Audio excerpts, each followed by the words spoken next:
प्रधानमंत्री आवास योजना ग्रामीण में जिन लोगों का हक मारा जा रहा है उनसे मिलाने से पहले हम ये जान लेते हैं कि ये योजना है क्या। इस योजना का ऐलान प्रधानमंत्री नरेंद्र मोदी ने 1 अप्रैल 2016 को किया था।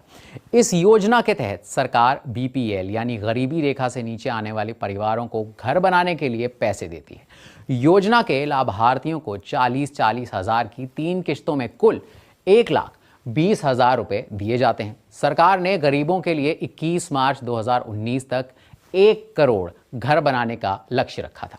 फिर इसी साल मार्च में केंद्रीय कृषि मंत्री नरेंद्र सिंह तोमर ने कहा कि प्रधानमंत्री ने 2022 तक सभी के लिए पक्का घर बनाने का लक्ष्य रखा है। वैसे कागज पर अगर मार्च 2022 में सरकार का ये लक्ष्य पूरा भी हो जाता है तो इसकी असली कहानी उन गरीबों के मन में छिपी होगी जिन्होंने आरोप लगाया है कि उन्हें पूरा पैसा मिला ही नहीं। कई तो ऐसे भी होंगे जिन्हें पता ही नहीं होगा कि सरकार ने उन्हें घर बनाने का पैसा दिया है और वो पैसा कोई और डकार गया है। आइए आपको बताते हैं बीबीसी संवाददाता रजनीश कुमार की इस पड़ताल में क्या क्या पता चला। प्रधानमंत्री आवास योजना में जमीनी स्तर पर घपले के ठोस सबूत हैं। सरकारी बाबुओं, जनप्रतिनिधियों और बैंक कर्मियों की मिलीभगत से भ्रष्टाचार को अंजाम दिया जा रहा है। जो लोग मर चुके हैं उनके नाम सरकार से पैसा हासिल किया जा रहा है। किसी और के नाम पर फर्जी दस्तावेज बनाकर कोई और पैसे हासिल कर रहा है। पड़ताल में ये भी पता चला है कि आवास योजना का असल लाभार्थी कोई और है, लेकिन सरकारी कागज में नाम किसी और का है। बीबीसी हिंदी को सबसे पहले बिहार के आरा जिले से पीएम आवास योजना में भ्रष्टाचार की शिकायतें मिली। बीबीसी संवाददाता रजनीश कुमार ने पड़ताल शुरू की तो पता चला कि ये कुछ लोगों की समस्या नहीं है। जनप्रतिनिधियों, सरकारी बाबुओं और दलालों की साठ गांठ की बात सामने आई। आधार नंबर को भ्रष्टाचार रोकने के हथियार के तौर पर देखा गया, लेकिन इसमें भी नाम और फोटो में जमकर फेरबदल चल रहा है और सबसे ज्यादा हकमारी दलितों की है। देखिए भोजपुर से बीबीसी संवाददाता रजनीश कुमार की यह खास रिपोर्ट, जिसके सामने आने पर बिहार सरकार ने बैंकों से जवाब मांगा है। हमरा में पैसा आयल, हम निकाला नहीं, फिर वहाँ से नहीं जा पैसा लौटा देने। तो कहते हैं कि हमारा खाता में 1 लाख आई, 20,000 ना आई। अब पूछे लगनी इनको ले तो कहता ना कि से नामवा निखन कटल, नामवा का तू छाप के ले बड़ो, सरकार के घर से आइल नाम। बिहार के भोजपुर में देवराड़ गांव के ये लोग अपनी शक्ल या नाम के साथ भारत सरकार के दस्तावेजों में दर्ज हैं। दस्तावेज जो बताते हैं कि ये गरीब हैं और इन्हें प्रधानमंत्री आवास योजना ग्रामीण के तहत घर बनाने के लिए पैसे दिए गए हैं। लेकिन जब बीबीसी ने इन लोगों से बात की तो पता चला कि प्रधानमंत्री नरेंद्र मोदी ने जो योजना बड़े उत्साह से शुरू की थी उसमें कितने तरीकों से भ्रष्टाचार किया जा रहा है। ये छठो देवी हैं। योजना की वेबसाइट पर छठो देवी की तस्वीर लाभार्थी के तौर पर दर्ज है, लेकिन जिस खाते में पैसा आया वो गांव की ही जितना कुंवर के नाम पर है। 19 दिसंबर 2019 को जितना कुंवर का निधन हो गया था। फिर 18 दिसंबर 2020 को उनके नाम पर सरकारी पैसा लिया गया। दरअसल ये खाता छठो देवी के आधार कार्ड पर खुलवाया गया था, लेकिन उस कार्ड पर नाम जितना कुंवर का था। बैंक ऑफ बड़ौदा के एक मैनेजर इसके लिए CSP यानी कस्टमर सर्विस पॉइंट को जिम्मेदार बताते हैं। छठो देवी कहती हैं कि उन्हें कुछ भी पता नहीं है। अब हम इहो जन्मीन नहीं खी सर कि बदलाव कहीं से हमरा में पैसा आयल, हम निकाला नहीं, फिर वहाँ से नहीं जा पैसा लौटा देने। छठो देवी के बेटे फागू यादव का आरोप है कि ये घपला पंचायत समिति की सदस्य के रिश्तेदार और शिवपुर पंचायत के मुखिया महेश ठाकुर ने कराया है।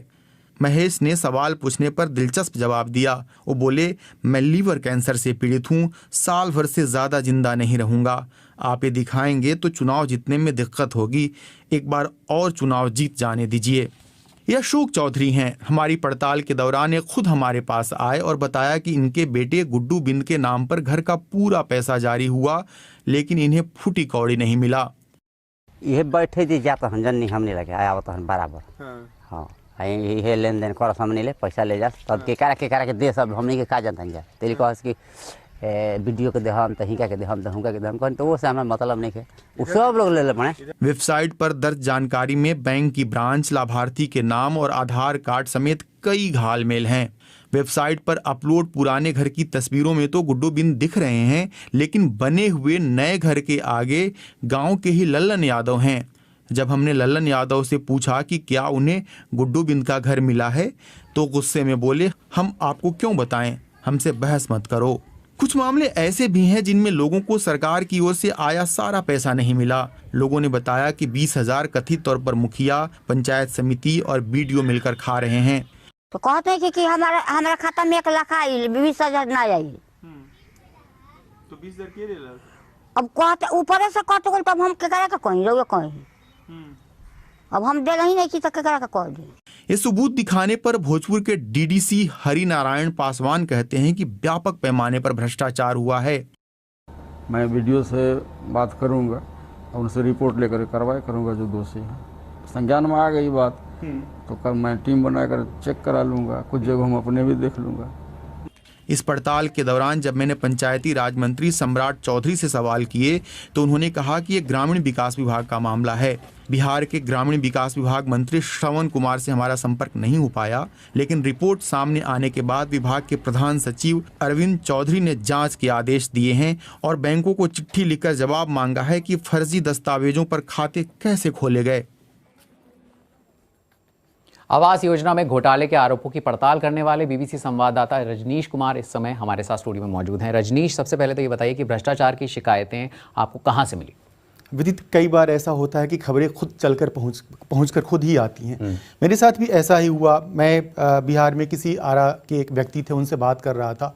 वो यहीं नोएडा के एक IT कंपनी में काम करते थे। लॉकडाउन में वो वर्क फ्रॉम होम कर रहे थे, तो उनको घर में बताया गया कि उन्हें घर मिलने वाला है, लेकिन वो BPL परिवार नहीं थे, तो उनके कान खड़े हो गए कि घर कैसे मिलने वाला है। बाद में पता चला कि उनकी बड़ी माँ एक गाँव में रहती थी, जिनका 2019 में 2 साल पहले निधन हो गया था, और उनके नाम से घर एक सैंक्शन हुआ है। अब उसको उन्होंने पड़ताल करना शुरू किया तो पता चला कि उनके नाम से एक रजिस्ट्रेशन ID क्रिएट हुई है। उसको उन्होंने जाकर प्रधानमंत्री आवास योजना पर उन्होंने रजिस्ट्रेशन ID डालकर सर्च किया तो उसमें बेनिफिशियरी की पूरी लिस्ट आती है, पूरा डिटेल आता है। डिटेल में दिया हुआ है कि बैंक ऑफ बड़ौदा में इनका अकाउंट है और पहली किस्त 40,000 रुपये बैंक ऑफ बड़ौदा के अकाउंट में गया हुआ है। तो इनके और कान कि बैंक ऑफ बड़ौदा में तो उनका कोई अकाउंट ही नहीं था, जितना कुंवर का अकाउंट यूको बैंक में था। हाँ। जो उस पर फोटो लगी हुई है कि इस जगह पे घर बनना है, उसमें किसी और महिला की तस्वीर है। महिला की तस्वीर को पता करने की कोशिश की तो पता चला कि उन्हीं के गांव की छठो देवी हैं जिन्हें जितना कुंवर बना दिया गया था। इसके बाद फिर मैंने पड़ताल शुरू की। बाद में पता चला कि ऐसे कई मामले हैं, केवल जितना कुंवर ही नहीं है, जो मर गए उनके नाम पे तो पैसे लिए ही जा रहे हैं। अच्छा। जो जिंदा हैं उनके नाम पर भी लिए गए हैं। तो सरकार ने क्या एक्शन लिया? जब हम सबूत लेकर गए, जो अधिकारी हैं, जो सरकार के लोग हैं, तो वो भरोसा ही नहीं कर रहे थे कि ऐसे कैसे हो सकता है। हम लोगों के अकाउंट में डायरेक्ट पैसा डाल रहे हैं, तो पैसा वो खुद जाकर निकाल रहे हैं, उनको पैसे पूरे कैसे नहीं मिल रहे होंगे।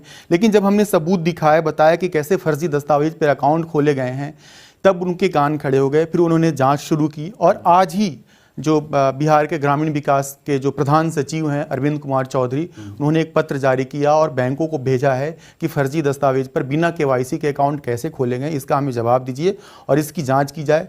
जगदीशपुर प्रखंड की बात है, ब्लॉक की बात है, तो उसके जो वीडियो हैं कृष्ण मुरारी, उनके खिलाफ जाँच के आदेश दिए गए हैं।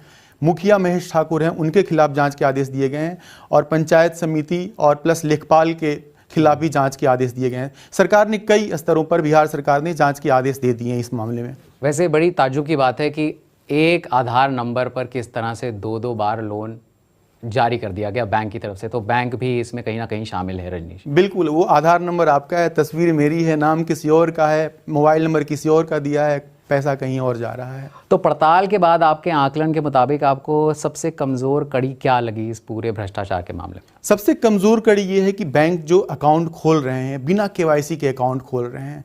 मैं बैंक जैसे एक वहाँ पे CSP ब्रांच है, कस्टमर सर्विस पॉइंट, RBI के सर्कुलर के तहत ही खोला गया है, लेकिन वहाँ पे कोई दस्तावेज की जांच नहीं की जा रही है।